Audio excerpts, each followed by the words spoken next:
قرآن مجید کی ایک آیت ہے، اس آیت میں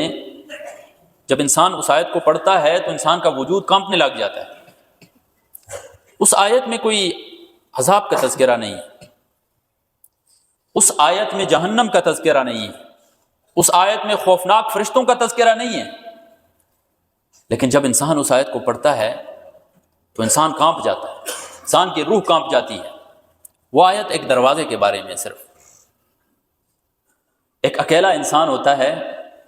بند دروازے کو دیکھتا ہے اور ایک جملہ کہتا ہے صرف۔ اللہ تبارک و تعالیٰ فرماتے ہیں، سورۃ المؤمنون کی آیت ہے، حَتَّى إِذَا جَاءَ أَحَدَهُمُ الْمَوْتُ،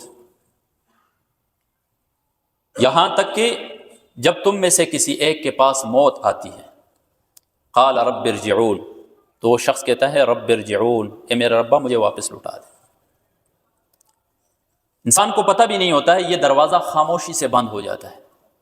جو اندر لوگ موجود ہیں انہیں بھی احساس نہیں ہوتا ہے، جو باہر موجود ہیں انہیں بھی احساس نہیں ہوتا ہے۔ یہ جب پیچھے مڑ کر دیکھتا ہے تو دروازہ بند ہو چکا ہے، انسان کی زندگی کا دروازہ بند ہو چکا ہے۔ جس طرح کوئی شخص گھر سے باہر نکلتا ہے، کسی بھی جرم میں اس کو کوئی اٹھا کر لے جائے تو وہ کہتا ہے مجھے مہلت دے دو، میں تھوڑا سنبھل جاؤں، میں اندر گھر والوں کو تو بتا دوں، اتنا بھی موقع نہیں دیا جاتا ہے اس کو۔ یہی وہ اکیلا انسان ہوتا ہے، اور وہ جب دیکھتا ہے کہ زندگی کا دروازہ بند ہو چکا ہے تو اللہ تبارک و تعالیٰ سے یہ نہیں کہتا یا اللہ مجھے معاف فرما، یہ نہیں کہتے یا اللہ میرے اوپر رحم کر، کیا کہتا ہے رب ارجعون، یا اللہ مجھے واپس لٹا دے، یا اللہ مجھے واپس لٹا دے۔ ذرا خیالات کی دنیا میں جا کر آپ اس پر غور کریں میرے بھائی، اپنا ایک خیال شامل کریں اس چیز میں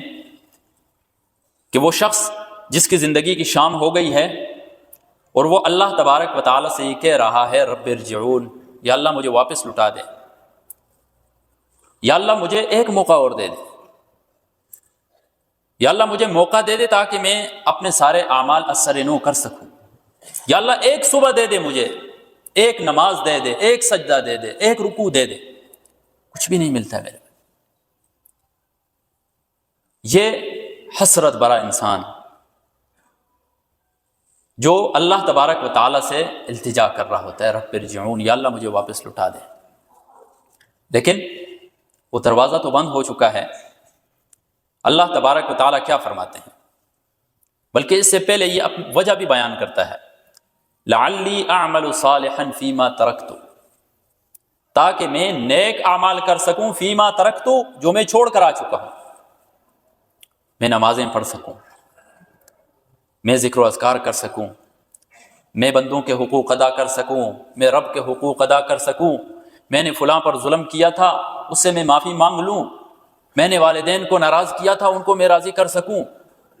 بڑی حسرتیں کرتا ہے فیما ترکت، اور یہ وہ اعمال نہیں ہے کہ ان کا اسے پتہ نہیں تھا، اسے پتہ تھا کہ میں نے نمازیں پڑھنی ہیں، اسے پتہ تھا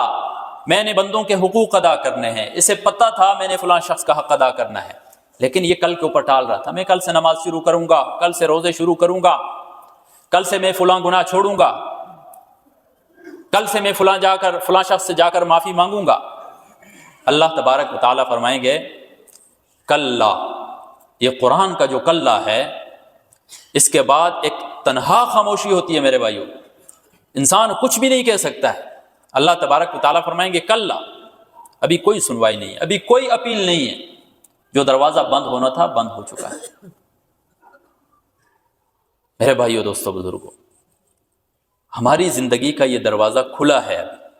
ابھی بند نہیں ہوا ہے۔ اس شخص کا تو دروازہ بند ہو چکا تھا، اسے تو اس وقت پتہ چلا تھا کہ میرا امتحان ختم ہو چکا ہے، میں نے سارے سوالوں کے جواب خالی چھوڑے ہوئے۔ آج ہمارے پاس بھی وہی سوال ہیں، کئی صبح موجود ہیں، کئی سجدے موجود ہیں، کئی نمازیں موجود ہیں، ہمارے پاس وافر مقدار میں وقت موجود ہے، ہم اللہ کو راضی کر سکتے ہیں، ہم بندوں کو راضی کر سکتے ہیں، وہ دروازہ کھلا ہوا ہے۔ اور جس دن یہی آواز ہمارے لیے لگے گی کلا،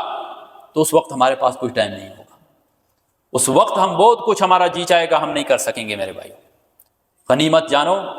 یہ چھوٹی چھوٹی جو گھڑیاں ہیں ان کو غنیمت جانو، ان کو کام میں لاؤ اور اللہ تبارک و تعالیٰ کو مناؤ۔